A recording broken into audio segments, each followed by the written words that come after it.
to this. And my face. There we go. There. I hope it catches something.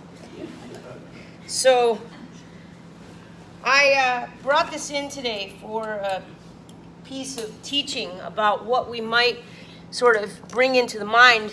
So many of us know, or if you don't, I'm about to tell you, the science has proven, one, we know this in our own lives. Dogs can hear pitches and sounds that we have no ability to hear. Yeah? So this is recognized science. And we also know that there's various lengths of wavelengths that we cannot see. So there's like color beyond color that's available to certain eyes. There are bugs in our world and certain animals and fish and birds. They see the world radically differently.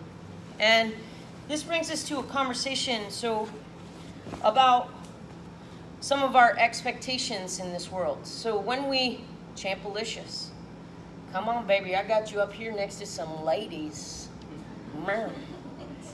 Get up next to them, they're not that old, still approachable and all. You never know if you want to upgrade the old experience of your teens. So as we sort of start to think about how we see the world, it's of great importance to recognize that not only will science, but every single religious tradition has said to us in various ways to try to catch our attention and to try to open and expand the mind, and by virtue of that, change your behavior. So in the expansiveness of the mind, like what's really happening, every single spiritual tradition has said, you do not know what's going on. You have no clue at all.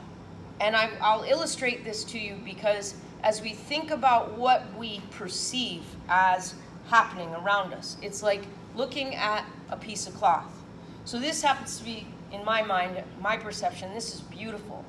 Like it's so pretty, I don't even want to turn it into something because on some level, I'm afraid, yeah, it's nice, isn't it? I'm afraid that it'll not look quite as good. So what you see, what I hope you see with me, is like there's red and there's dragons and there's yellow and there's a very distinct pattern here happening. And if you want to look at it later just to like get your head around it, put your fingers on it and feel it.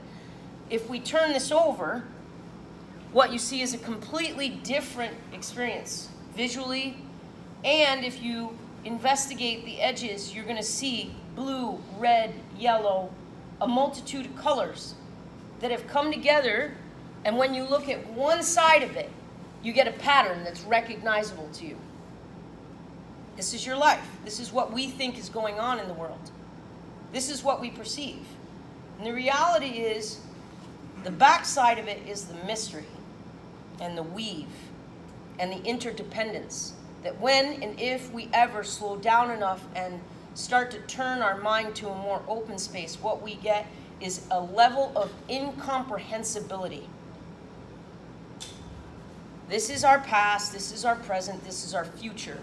We think we have a pretty picture or an awful picture or an awesome picture, experience by experience. We look and say, oh look, there's a dragon in my life. And you choose, is it a pretty dragon? Is it an awful dragon? Is it a demon? Amen. Get rid of that there demon. Get it out. Or is it something that you hold and cherish deeply? And if you look at the backside of it, you have zero ability. We cannot weave this in the larger metaphor of our lives. We have no idea what the mystery what threads are coming together. And in fact, when you try to pull the threads apart, which is how our minds work, you end up with a pile of color. And you might even be able to, like, with enough time, I got all the yellow threads over here, I got red threads over here, I got blue threads over here, I got red, on and on. And yet, you've taken it apart to the point where you understand none of it yet again. You don't know how to bring it back into being. That's beyond us. And so here's the thing. If you want to reside in the awareness of the beauty that's happening every day, your mind generates your tapestry, your pictures. And your opportunity is to create your tapestry by virtue of how you collect the threads in your life. one of the key ones, religious-wise, spiritual-wise, is to understand that there's interdependence.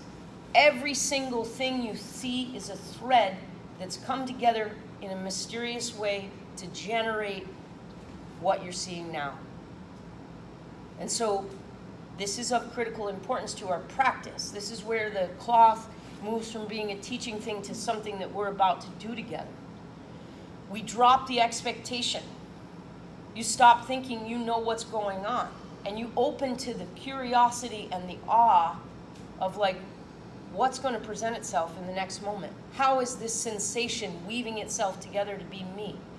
And if we go really deep with this, you don't exist unless all the other threads do, which means that you are not separate from. So the cloth is the mystery of the universe. You are an arising of the threads.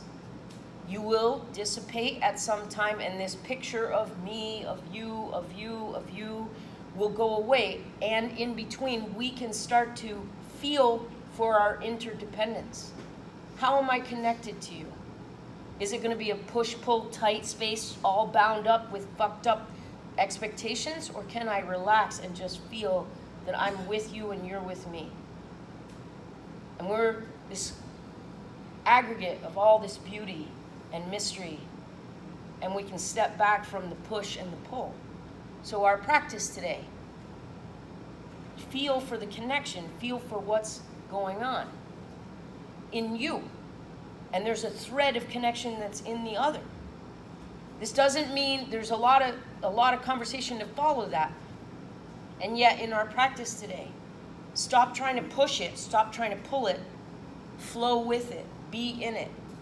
Let it be a part of your experience. Hi, how malleable are you today?